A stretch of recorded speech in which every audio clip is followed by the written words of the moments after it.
Bismillahirrahmanirrahim. Assalamualaikum warahmatullahi wabarakatuh. Selamat pagi semua.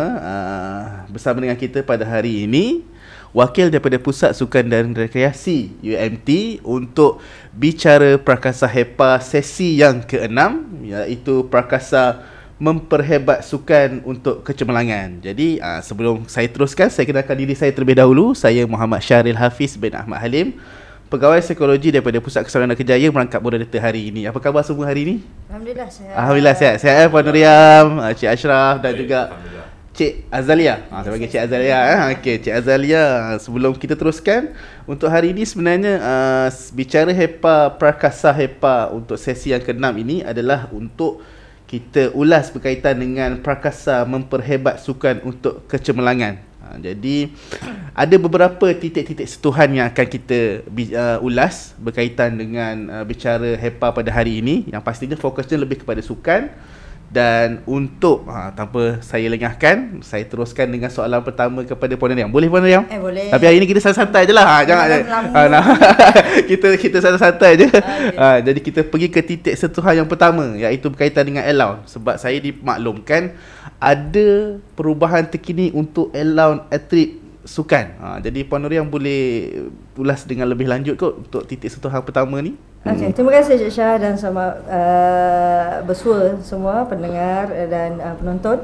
Okey, berkenaan dengan allowance latihan atlet. Sebenarnya untuk satu prakasa baru ini di BSI ini, alhamdulillah telah lama kita perjuangkan untuk kita naik taraf kadar allowance. Okey, daripada kadar lama RM20 satu hari, okay, kepada RM25 satu hari. Okey, daripada 20 kepada 25. Alhamdulillah. Saya sesama Cik Syah dulu rasa. Saya dulu RM15. Lama saya student tu 10 tahun lepas tu, kira lama kat tu lah. Okay, dan sebenarnya satu skop yang mungkin ada yang tak faham ataupun tak jelas, bukan atlet saja. Kita akan berikan kepada semua pelajar yang terlibat, sama ada sebagai atlet, sukarelawan atau pengurus pasukan pelajar, atau sesiapa saja yang terlibat dalam aktiviti sukan, aktiviti sukarelawan sukan, ataupun kejohanan sukan lah, sama ada dia sebagai teknikal dan sebagainya. Jadi bukan untuk masuk dengan sukip je lah kira kan. Sebab dulu kita, kalau zaman saya student dulu, saya ingat saya yang jadi atlet pergi masuk sukip yang dapat keutamaan untuk allowance tu. Ini maknanya terbuka lah. Apatah lagi kita sekarang kita dah angkat kepada RM25 tu untuk, yelah kita tahu pasaran sekarang kan, belanja besar semua. Bila pelajar ni tidak, contohnya dia tidak bermain pun, tapi dia mewakili universiti contohnya ke kursus ataupun bengkel sukan lah, di luar di peringkat kebangsaan dan sebagainya, dia layak dibayar. Okay, ataupun kita lantik pelajar ni sebagai pengurus pasukan, mewakili universiti juga ke kejohanan sukan, sukip ke masum ke kan, dia layak dibayar RM25 satu hari tu, sepanjang bertugas lah. Jadi kalau saya boleh ulang balik yang Puan Nuriam nyatakan tadi, perubahan allowance daripada RM20 kepada RM25, bukan hanya kepada atlet pertandingan tertentu, termasuk juga mereka yang menguruskan dan sebagainya. Betul. Alhamdulillah, betul berita baik itu untuk student tu Azalia. Jadi kena wawarkan tu nanti. Awak kena jadi wakil. Satu saya nak tambah Cik Syah. Satu lagi yang kita dapat adalah allowance latihan. Sebelum tu tak pernah ada allowance latihan. So kita dah fight. Kalau dulu macam latihan pusat je kan. Jadi sekarang ni kita dah tambah satu lagi inisiatif daripada BSR kepada warga pelajar UMT, iaitu allowance latihan sukan kepada atlet. Yang ini kepada atlet saja. Kepada atlet sajalah. Kepada atlet saja 5 hari sebelum kejohanan. Either 5 hari betul-betul sebelum kejohanan ataupun sebelum itulah. Mungkin kalau kata dia nak pergi game akhir bulan ini, tapi pertengahan bulan ni baru dia ada masa untuk training berpasukan, dia layak dibayar RM15 untuk tempoh 5 hari. 5 hari, maksimum 5 hari lah. Itu inisiatif yang kita bagilah. Kalau tak sebelum ni memang duit sendiri kan. Okey, jadi dengan peningkatan allowance, lepas tu dapat allowance latihan lagi. Jadi saya rasa sepatutnya pelajar kena gunakanlah, mahasiswa perlu gunakan ruang ni untuk terlibat dengan sukan dan of course prepare dengan lebih baik lagi lah untuk kejohanan dan sebagainya. Okey, yang tu berkaitan dengan allowance. Pastinya sebelum perubahan daripada RM20 ke RM25 tu ada proses-proses dilakukan oleh pusat sukan sendiri. Mungkin Puan Nuriam boleh kongsikan sikit sebelum kita ke soalan atau apa tu titik sentuhan seterusnya. Macam mana boleh dapat tu daripada kita dah cuba buat saya rasa daripada tahun 2018 17 atau 18 sebelum Covid tu kita dah try bincangkan perkara ini untuk sama ratakan kadar di semua universiti. Even sekarang masih ada beberapa universiti yang memakai kadar lama. Kadar lama iaitu RM20 dan yang terbaru tak silap saya ada satu universiti yang daripada kadar RM15 baru naik RM20. Oh, lagi rendah RM15. Ya, dia masih pakai kadar lama. Jadi kita bila dia dapat maklumat yang kita dah dapat RM25 ni, beberapa universiti dah follow. Sebab bila tengok kenaikan kadar ni sebenarnya membantu pada pelajar lah. Cuba bayangkan kita pergi ke Johanan, harga RM25 tu makan satu hari kan. Kita tak ada bagi allowance lain. Jadi prosesnya berlaku bila kita survey beberapa universiti dengan tempat yang kita pergi tu. Kalau berada di Kuala Lumpur, harga RM25 satu hari tu rasa kita pun tak berbaloi kan. Yalah. Lepas tu kalau macam pergi di kalau kat dengan Lumpur sekarang barang dah mahal. Mungkin beberapa universiti di pedalaman tu okey berbaloi. Yalah. So di atas lokasi jugalah. Kita dah buat kata survey awal lah dengan beberapa universiti dan kita angkat paper ke pengurusan universiti. Dan Alhamdulillah pada bulan tak saya bulan Mei yang lepas kita dapat kelulusan JKTK lah. Alhamdulillah. Kewangan tetap universiti. Dan itu yang bila kita majukan perkara ini, Alhamdulillah kita dapat sokongan. Kita dah mula buat pada akhir tahun lepas pada bulan 1 itu dengan orang kata idenya daripada mantan lah yang pegang sekejap TNC HEPA kita itu Prof Dr. Marina. Beliau sangat membantulah dari segi kebajikan pelajar ni sebab beliau berada di lapangan. Bila mana Prof Marina ni dia berada di tempat di kompleks sukan. Beliau tengok pelajar ni training bola tanpa ada apa-apa allowance, tanpa ada apa makan tidak disediakan sebagainya. Inisiatif pelajar sendiri turun.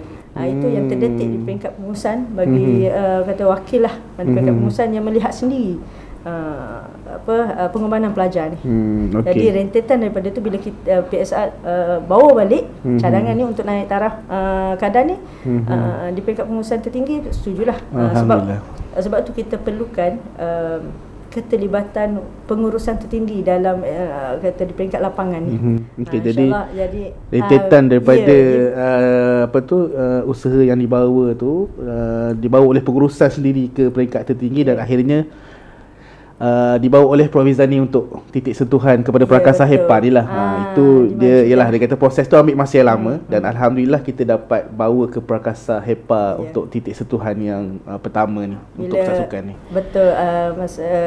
Kedatangan Prof Dr. Zani pun ke sini sangat kata sangat baguslah untuk kami sebarluaskan benda ni. Titik sentuhnya bila mana pelajar mencari apalagi pemekasaan pelajar ataupun kita kata advantage kelebihan kepada mahasiswa pada pelajar sendiri. So bila kita bagi ini adalah satu inisiatif yang baguslah daripada PSR, daripada HEPA sendiri yang kita sebut HEPA-nya kepada pelajar. Saya rasa ini yang membuka ruang kepada pelajar untuk aktif dalam aktiviti sukan, bukan sekadar atlet. Okey, terima kasih Puan Nuriam. Itu berkaitan dengan allowance latihan kepada pelajar dan ada satu lagi berita baik untuk pelajar ni. Yang ni ada banyak berita baik untuk pelajar ni. Ni baru pusat sukan je ni. Ni baru daripada pusat sukan ni. Yang kedua iaitu berkaitan dengan allowance pengadil. Ni saya pun first time dengar ni allowance pengadil. Zaman saya dulu tak ada ni. Bukannya kita pun tak pernah jadi pengadil apa semua kan.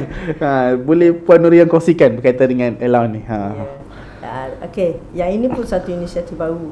Saya setahun ni alhamdulillah dengan kehadiran TNC HEPA dia membuka ruang besar kepada pengurusan PSR sendiri dan pelajar sendirilah untuk ke depan. Okey, kalau sebelum ini kita kata penganjuran dalaman kita tu kebanyakannya penganjuran sukan antara fakulti lah contohnya ataupun sukan antara jabatan atau kelab dan pelajar dan sebagainya.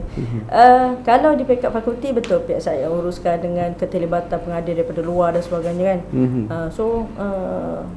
Bila satu tahap kita melihat pelajar ni hanya dah hadir sebagai sukarelawan. Okay? Dia melihat macam mana, mungkin dia tertanya macam mana dia nak jadi pengadil, macam mana dia nak jadi teknikal dan sebagainya. So kita bagi ruang itu. Yang mana kita dah mula dengan kursus sukarelawan pelajar. Kita dah mulakan kita hantar pelajar ke kursus-kursus pengadil kan, macam itu bola tampar kan, acara-acara lain. So bila kita letakkan satu tingkat pembelajaran kepada pelajar ni untuk terlibat dalam teknikal atau pengurusan sukan, so kita kena bagi satu inisiatif lah. So inisiatifnya kita mohon, pihak SAK mohon kepada pengurusan universiti untuk bagi satu kadar bayaran kepada pengadil di peringkat pelajar. Bukan semua pelajar yang terpilih lah so mana yang kita kena pasti layak untuk diberi allowance dan ada CJ asas pun sudah memadai lah. Tapi mereka ini boleh kata berkhidmat kepada pelajar semula lah, kembali kepada pelajar untuk kejohanan sukan antara kelab, antara persatuan, antara fakulti, dalaman lah. Lebih kepada kejohanan dalaman lah maksudnya. Bukan di peringkat kekuasaan, bukanlah. Sebab dia memerlukan satu kata lisen lain lah. Tapi apapun dengan kadar RM100 untuk acara tertentu, mungkin tidak semua acara lah, untuk RM100 satu hari untuk pelajar tu, dan RM150 untuk beberapa acara lain. Saya rasa itu sangat memadai. RM100 sehari? Ya. Kalau di luar guna persatuan, RM180 tu tak lari. Yelah, daripada kita gunakan kewangan yang ada tu untuk bayar referee luar ke apa kan, kali luar kita, yelah, pelajar ambil peluang lah. Dia belajar, dia boleh ambil kursus persijilan. Pastinya ada juga kursus-kursus persijilan, tak kira lah pengadil apa sukan je, pengadil bola tampar ke, pengadil boleh padang. Saya main boleh padang, saya akan sebut boleh padang lah. Boleh padang ke, tak kira lah penjuru sukan. Pastinya ada satu lagi benefit yang pelajar-pelajar boleh dapat, iaitu daripada allowance pengadil ni. Alhamdulillah. Okey. Kita dah sebut tentang titik sentuhan pertama, iaitu allowance yang ditingkatkan daripada RM20 kepada RM25. Lepas tu ada lagi, dapat lagi allowance pengadil pula. Dan untuk yang seterusnya, kita boleh masuk ke titik sentuhan seterusnya, iaitu Monsoon Beach Challenge. Betul lah? Monsoon Beach. Monsoon, saya takut saya salah sebut lah. Monsoon Beach Challenge 2023. Dan untuk ni, kita pada pagi ni kita bersama dengan saudari Azalia Anim binti Muhammad Syukrizan yang merupakan ketua sukarelawan. Say hi Azalia. Okey. Tadi sebab tadi dengan Puan Riam kan. Okey. Azalia, macam mana Azalia? Komen Azalia tentang program ni. Mungkin sebab saya dipahamkan Azalia sebelum ni dah pernah terlibat pun dalam Monsoon Beach Challenge yang lepas. Mungkin Azalia boleh komen yang lepas Azalia terlibat macam mana. Yang kali ni, bila dengan adanya pemakasaan mahasiswa ni, Azalia nampak peranan Azalia tu tahun ni lagi besar. Macam mana kita nak buat program Monsoon Beach Challenge ni? Saya silakanlah Azalia. Pertama sekali terima kasihlah untuk soalan. Untuk kali ni saya jadi ketua sukarelawan untuk Monsoon Beach Challenge. Untuk sesi lepas saya sebenarnya sukarelawan biasa.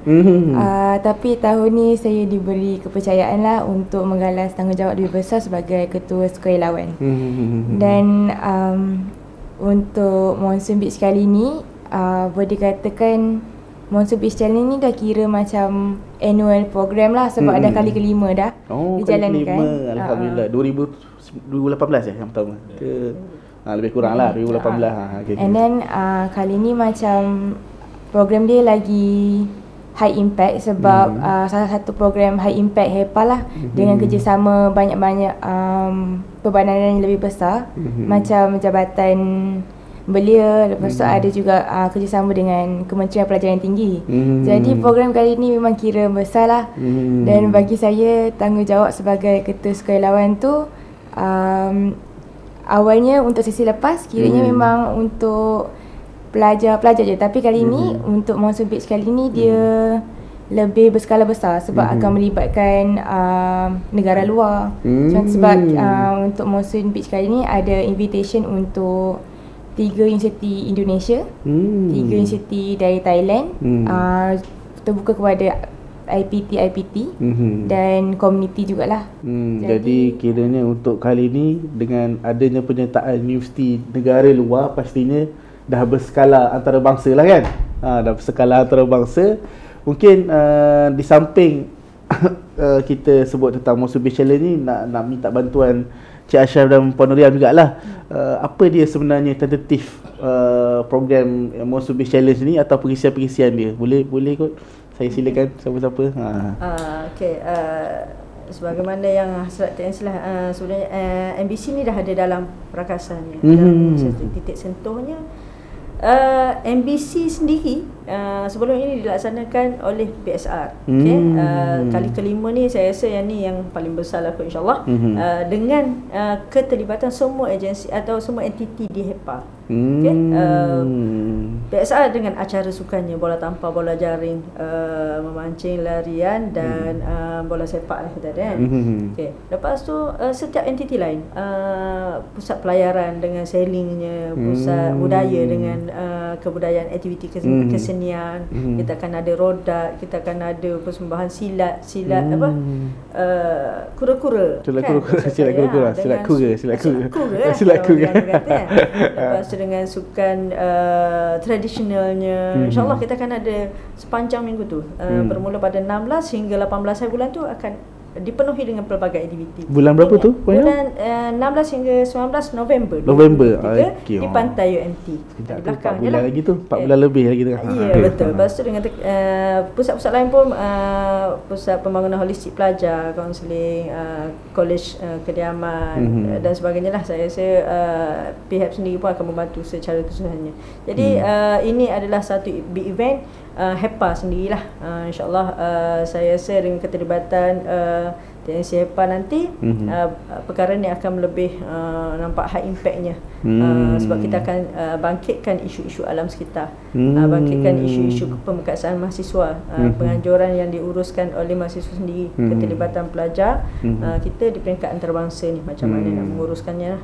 Jadi kenapa kita buat di UMT, di pantai kita, saya rasa Encik Ashraf lebih tahulah kenapa. Sebab satu yang umum kita tahu, kita tahu kita ada pantai. Okay, kita ada pantai belakang kita lah. Walaupun bukan distatetkan pantai UMT, tapi disebabkan belakang kampus, kita kata tempat tu yang paling sesuai lah. Tempat di pantai belakang UMT lah. Di Fale, kalau di sebelah belakang Inos tu, lagi tempatnya sangat strategik lah dengan keadaan tu. InsyaAllah saya rasa kita boleh war-warkan, dan saya jemput semua sekali yang ada, yang mendengarnya untuk datang ke carnival, kita kata Carnival Monsoon Beach Challenge ini. Okey, jadi yang mana penonton kita yang bersama dengan kita insya-Allah pada hari ini, yang dengar ni kena standby lah. Memang kena ready. Bulan 11 nanti event terbesar HEPA UMT adalah Monsoon Beach Challenge pada 16 hingga 19 November. Lama tu, 16 hingga 19 November 2023 insya-Allah.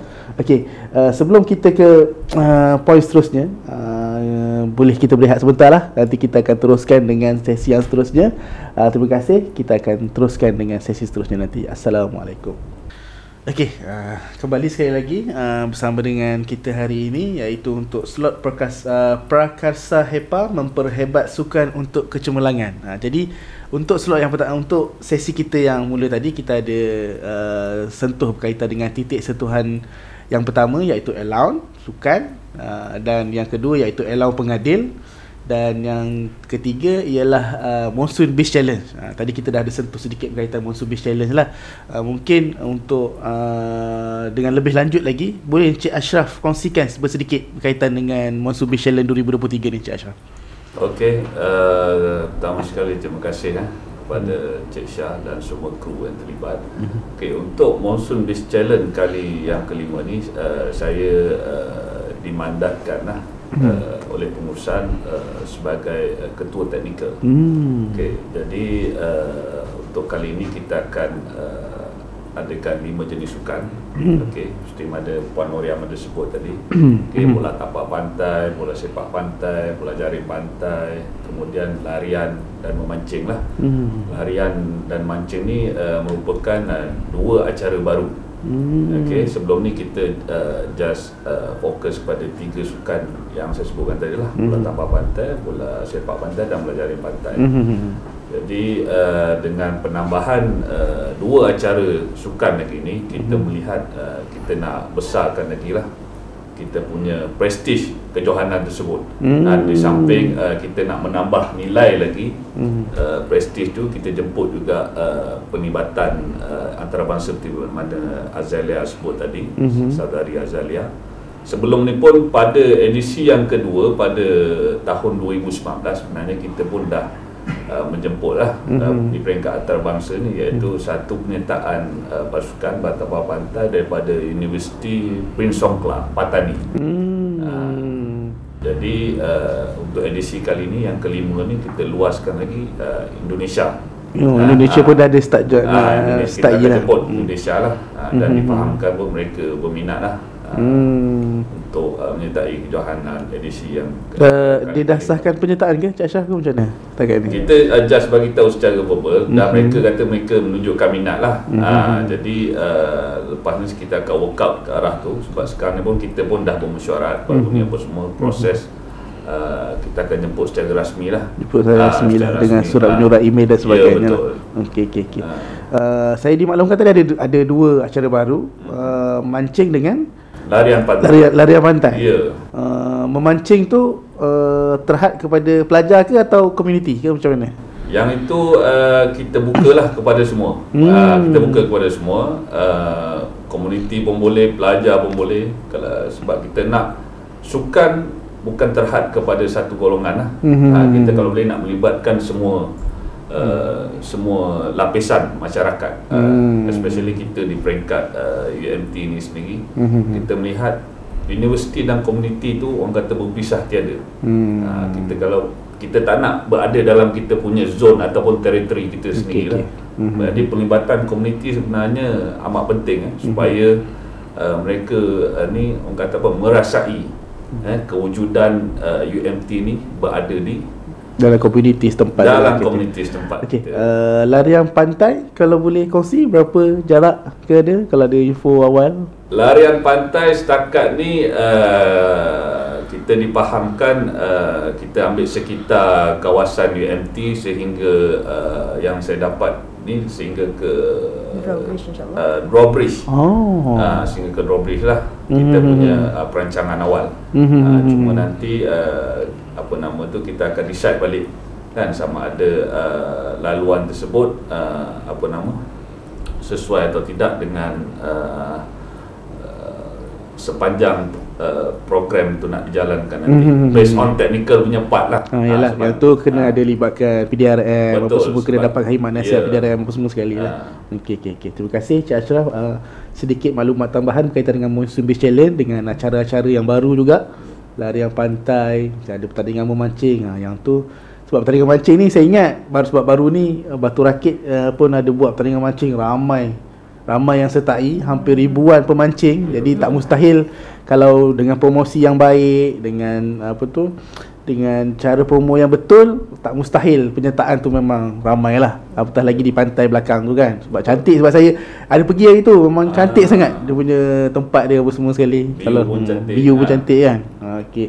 Okey, kita berbalik kepada Azalia. Tadi sebab Azalia tadi ada sebut tentang peranan mahasiswa sebagai sukarelawan. Mungkin Azalia boleh kongsikan dengan kita semua apa dia tugas-tugas sukarelawan yang ada nanti macam mana, boleh Azalia kongsikan? Okey, silakan. Okey, pertama sekali saya rasa untuk pelajar yang tak tahu, Monsoon Beach Challenge ni satu program kesukanan yang melibatkan banyak program-program sukan lah. Dan untuk kali ni sebabkan dia lebih berskala besar, dia akan melibatkan lebih kurang 100 orang pelajar dengan dengan di bawah 10 ahli jawatan kuasa lah, sebab dia melibatkan pihak HEPA juga. Jadi untuk program ni kita akan bagi merit antarabangsa untuk pelajar, dan disebabkan ada negara luar juga, jadi untuk sangat digalakkan lah untuk pelajar join, sebab dapat pengalaman baru. Lepas tu memang kiranya dapat pelajar skop penganjuran sukan di level antarabangsa lah. Dan antara AJK atau ahli jawatan kuasa yang terlibat melibatkan AJK Urus Setia, Penajaan, Hadiah, jamuan dan sebagainya lah. Dan untuk para pelajar juga, kalau dapat ikut sebagai sukarelawan untuk program ni, kira memang banyaklah kelebihan dia sebab kita dah melibatkan orang luar kan, jadi dan komuniti juga. Jadi kalau tak ambil tak join tu kira memang rugilah. Sebab kali ni dah memang advance lah dari sebelum-sebelum ni yang saya join.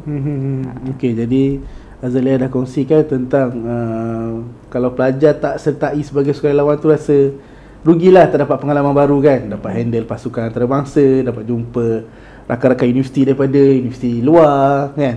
Of course kena speaking nanti lah kan, kena speaking dengan rakan-rakan daripada Thailand dan juga Indonesia insyaAllah kita boleh cakap macam biasa je, yang mostly Thailand lah. Jadi yang tu berkaitan dengan sukarelawan, berkaitan dengan Monsoon Beach Challenge, berkaitan dengan Monsoon Beach Challenge yang pastinya aktiviti atau acara yang paling kita tunggu-tunggulah untuk tahun ni daripada Pusat Sukan untuk Monsoon Beach Challenge. Jadi untuk titik saya boleh teruskan dengan titik seterusnya. Saya kembali semula kepada Encik Ashraf berkaitan dengan penubuhan pasukan bola tanpa pantai Universiti Malaysia. Ni baru ni, saya first time dengar ni. Sebab biasa dengar futsal pantai, bola sepak pantai. Ini bola tanpa pantai Universiti Malaysia. Boleh Encik Ashraf kongsikan dengan pendengar, dengan penonton kita hari ini berkaitan dengan projek ni? Okey, sebenarnya projek ni baru lagi. Okey, kita cadangkan, kita titik tolaknya adalah apabila kita punya kepakaran lah untuk bola tapak pantai ni. Okey, apabila saya dilantik sebagai ketua pembangunan bola tapak pantai daripada Persatuan Bola Tapak Malaysia.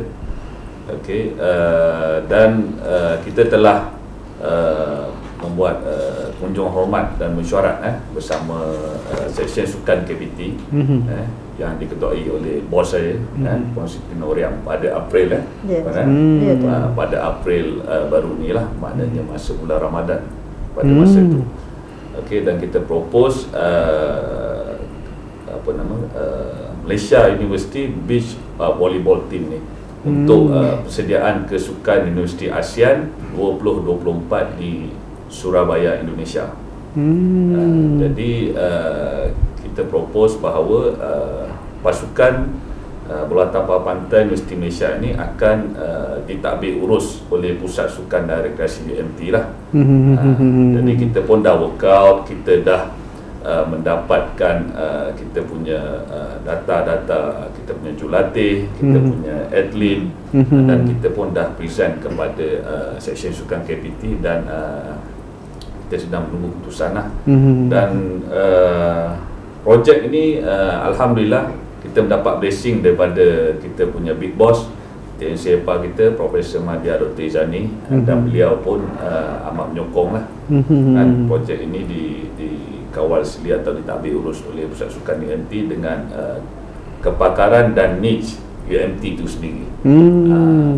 Sebenarnya bukan tu saja, kita start dulu dengan bola tapak pantai ni. Sebenarnya untuk long term kita akan mensasarkan supaya UMT ni akan dijadikan pusat sukan tumpuan untuk sukan pantai. Okey, mana bukan saja ada bola tampar, kita mungkin akan ambil bola sepak pantai, bola jaring yang melibatkan pantai lah.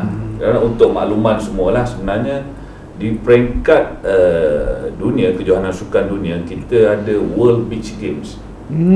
World Beach Game ni yang terbaru pada tahun ini dianjurkan di Bali, Indonesia. Maknanya sukan yang orang kata fokus hanya sukan pantai saja. Dan bila kita nampak itu adalah sebenarnya satu peluang lah.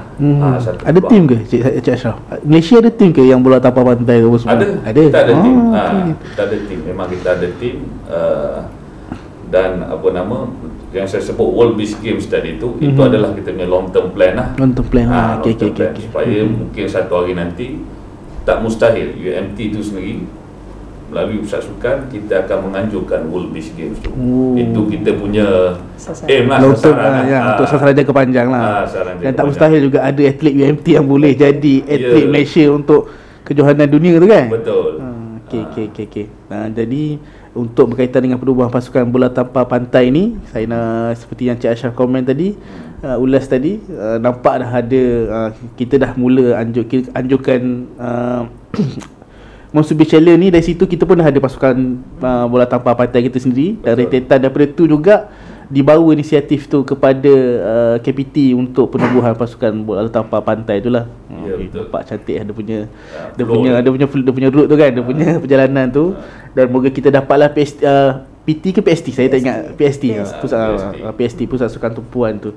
Okey, yang itu berkaitan dengan bola tanpa pantai lah. Okey, jadi ada juga kalau ikutkan komen-komen pelajar kita berkaitan dengan kemudahan sukan kita yang dah agak usang, yang ada juga komen ada stadium cantik tapi ada pelatan-pelatan yang mungkin agak uzur. Yalah, dah stadium kita hampir 10 tahun seingat saya. Dah hampir 2011, dah hampir 12 tahun. Dari segi tempat, alhamdulillah stadium kita antara yang cantik lah antara UAE yang ada kat Malaysia ni. Saya difahamkan kita ada padang bowling padang, kita ada kolam renang saiz Olimpik, dan dimaklumkan untuk Prakasa HEPA kali ni ada sebenarnya kita dapat peruntukan untuk kemudahan sukan ni. Yang tu mungkin boleh berbalik kepada Puan Nuriam balik. Puan Nuriam boleh ulas berkaitan dengan tu. Berita kita dapat peruntukan untuk menaik taraf lah menaik taraf kompleks sukan Tengku Muhammad Ismail, KSMTMI short form je lah. Jadi kita pun terkejut juga dan bersyukurlah dapat sedikit sentuhan atau kata tumpuan daripada pengurusan universiti berkenaan dengan perkhidmatan kompleks sukan ni kepada warga dan komuniti lah. Yang dimaklumkan daripada saya sebenarnya ini urusan bersama dengan PPH lah, Pejabat Pembangunan dan Harta yang telah membantu dari sudut penyelenggaraan dan penyediaan kompleks sukan tu sendiri. Kita as a user, kita mengurus tadbir. Apa yang dimaklumkan pada kami di PSR, costing yang diberi itu adalah untuk projek usang di kompleks sukan. Means kebanyakan yang ada sekarang yang menjadi tumpuan adalah kebocoran, bocor di Astaka, dekat stadium tu. Astaka, dia punya atap, dia punya leaking dekat lantai, sampai memberi kesan kepada pejabat bawah dan sebagainya lah. Kerja-kerja menaik taraf ataupun kerja-kerja membaiki kebocoran.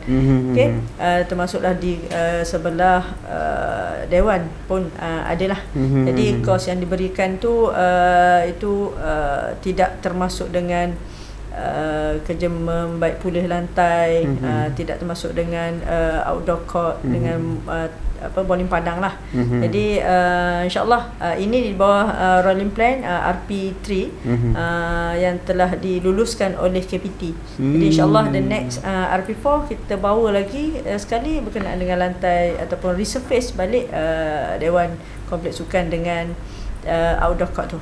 Jadi untuk projek ini, tahun ini yang dimaklumkan oleh PPH tu berkenaan dengan menaik taraf tadilah, termasuk keceriaan. InsyaAllah mungkin akan ada sedikit penambahbaikan dari sudut keceriaan lah. Saya pun tidak boleh nak ulas panjang lah. Itu yang dimaklumkan. Kita tunggu mesyuarat bersama dengan PPH nanti di peringkat HEPA dan PPH lah. Ada mesyuarat sesudah lah lepas ni, insyaAllah. Sebab yang dimaklumkan pada kami di HEPA kita ada dapat 2 projek, iaitu di Kompleks Sukan dengan di Asrama. Di Asrama.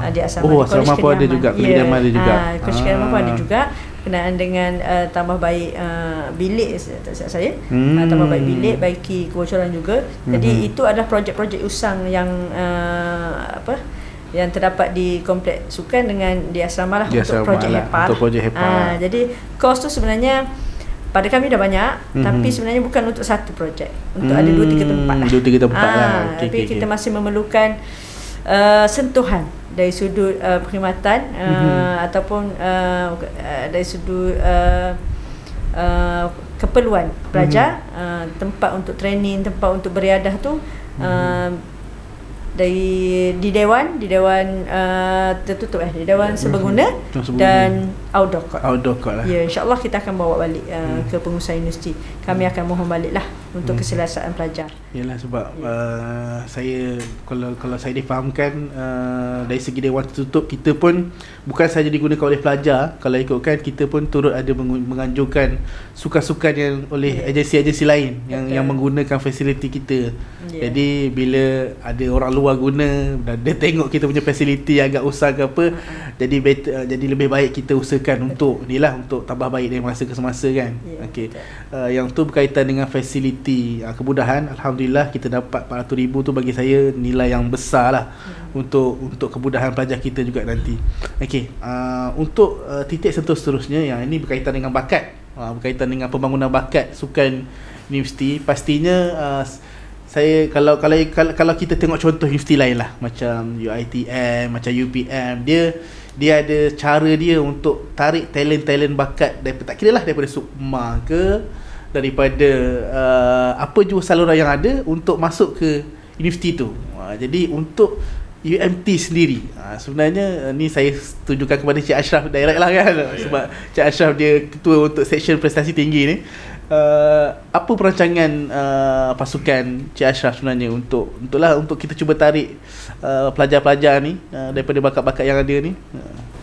Okey, untuk bakat sukan UMT ni khususnya di kalangan pelajar, sebenarnya kita dah menggerakkan sebelum ni kita panggil program Search, Train and Develop, ataupun dalam bahasa singkatannya STEM lah, di mana kita buat pencarian bakat baru, okey, oleh setiap penyeras sukan masing-masing, okey, untuk pelajar-pelajar baru, intik baru. Okey.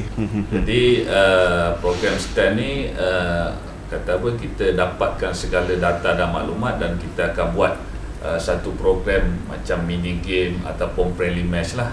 Dan daripada situ pelajar-pelajar yang terpilih tu kita akan serap masuk kepada tim universiti. Bila tahun 1 lagi lah, maknanya pelajar tahun 1 lagi. Daripada situ kita dah filter, kita dah kenal pasti, dan kita group. Kita group, sebab tu dia panggil search, cari, lepas tu kita train, kita develop dia. Itulah dimaksudkan untuk program STEM ni lah. Jadi Alhamdulillah daripada program tu kita dapati hampir 70-80% mewakili UMT lah. Mewakili UMT untuk pelbagai kejohanan, okey, dan di pelbagai peringkat, termasuk Masum, Suki, kejohanan KPT dan sebagainya lah. Dan untuk makluman Cik Syaril juga, sebenarnya kita buat road tour baru ni bersama Puan Siti Noriam bersama saya ke setiap fakulti. Kita jumpa setiap timbalan dekan untuk kita dapatkan saluran kedua, saluran kedua sukan. Jadi kita melalui saluran kedua tersebut kita dapatkan atlet-atlet yang berpotensi, calon-calon atlet yang berpotensi untuk dimasukkan ke UMT melalui channel ni lah, channel sukan. Channel sukan ni lah. Channel sukan ni. Jadi ialah sebab saya difahamkan, minta maaf Cik Ashraf, saya difahamkan kita memang tak ada kos sukan lah, berbanding dengan UiTM yang memang ada UPSI yang ada cikgu sukan dan sebagainya kan. Tu kelebihan untuk universiti tu lah. Betul. Jadi untuk ialah kita memang tak boleh nak halang lah yang universiti lain ada kos tersebut kan. Jadi kita punya inisiatif sendiri, kita jumpa setiap fakulti melalui timbalan dekan mereka, timbalan dekan akademik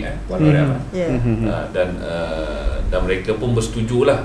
Mereka bersetuju untuk dengan inisiatif ini, dengan mengambil kira calon tersebut melepasi syarat minima kos-kos yang ditawarkan oleh setiap fakulti.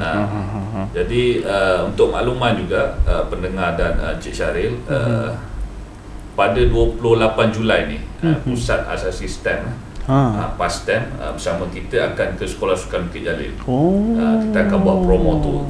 Kita turun direct sini ke Sekolah Sukan Bukit Jalil untuk mempromosikan program PASTEM tu sendirilah, especially di kalangan pelajar SPM. 28 Julai ni 28 Julai ni. Tak lama dah ni. Kalau Bukit Jalil tu ada yang dah wakil negara pun ada rasanya kalau ikutkan Bukit Jalil tu kan. Ada wakil negara selain daripada Sukma dan sebagainya lah. Betul. Okey. Jadi dah jumpa timbalan dekan, itu satu, bagi saya tu satu inisiatif yang baik lah untuk kita dapatkan bakat-bakat sukan untuk masuk ke UMT kan. Sebab saya ingat saya dulu kalau macam zaman saya belajar dulu, kita pelajar yang ada ni lah, kita groom talent tu daripada awal, daripada tahun 1 main. Walaupun yalah, of course apa sukan sekalipun, kalau jumpa dengan tim-tim macam UiTM dengan ni, dah tahu dah ni player Malaysia ni. Kalau contoh saya sendirilah, macam dulu saya main bola Padang, jumpa dengan player yang main untuk sukan under 25 world, tapi tak mustahil pun kita pernah kalahkan pun, dan kita pernah dapat pingat emas pun untuk masa dan sebagainya. Jadi bila dah ada langkah-langkah macam ni, insyaAllah kita akan dapat jumpa talent-talent yang lebih baik lah akan datang. Okey, jadi untuk hari ni Alhamdulillah, kalau ikutkan kita dah berjaya sentuh semualah inisiatif atau prakasa utama untuk sukan. Dan kalau saya boleh ulang balik, untuk hari ni adalah berkaitan dengan sukan. Prakasa pertama iaitu berkaitan dengan elau latihan. Alhamdulillah dah dapat elau latihan yang lebih. Kita doakan moga pelajar dapat sertailah sukan dengan lebih fokus dan dapatkan pingat untuk UMT lah. Azalia boleh tolong promote nanti Azalia. Ni wakil mahasiswa ada ni. Azalia kena promote dekat rakan-rakan yang ada tu lah, bagi tahu ni dah elau dah makin naik ni, boleh lah nanti masuk sukan yang ada kan. Yang tu berkaitan dengan elau. Lepas tu ada elau pengadil. Alhamdulillah kita pun dapat kelulusan untuk tambah baik kemudahan sukan, dan juga melalui inisiatif Monsoon Beach Challenge tahun ni dengan penyertaan pusat-pusat di bawah HEPA yang lain, saya rasa akan lebih meriah. Satu HEPA akan turun nanti masa Monsoon Beach Challenge tu, yang kesawanan dengan perniagaan bawa student dengan kebudayaan pun ada. Dia dah jadi macam bukan Monsoon Beach Challenge je tu, dia dah jadi semua dengan seni apa semua ada kan. Kita doakan semoga program tu dapat berjalan dengan baik nanti. Dan untuk hari ini mungkin sebelum kata akhir dari saya ucapkan terima kasih sekali lagi kepada Puan Nuriam, Ketua Pusat Sukan, kepada Encik Ashraf, Ketua Seksyen Sukan Prestasi Tinggi, Azalia, Ketua Sukarelawan untuk Monsoon Beach Challenge. Saya doakan program berjalan lancar nanti. Betul, harapnya boleh bekerjasama baiklah dengan staff-staff yang ada, dengan kaki tangan yang ada nanti. Okey. Dan untuk hari ini, saya selaku moderator untuk sesi hari ini, saya ucapkan sekali lagi terima kasih kepada panel yang ada, dan semoga kita bertemu untuk sesi bicara prakasa HEPA yang lain insya-Allah. Assalamualaikum. Terima kasih semua. Assalamualaikum. Terima kasih.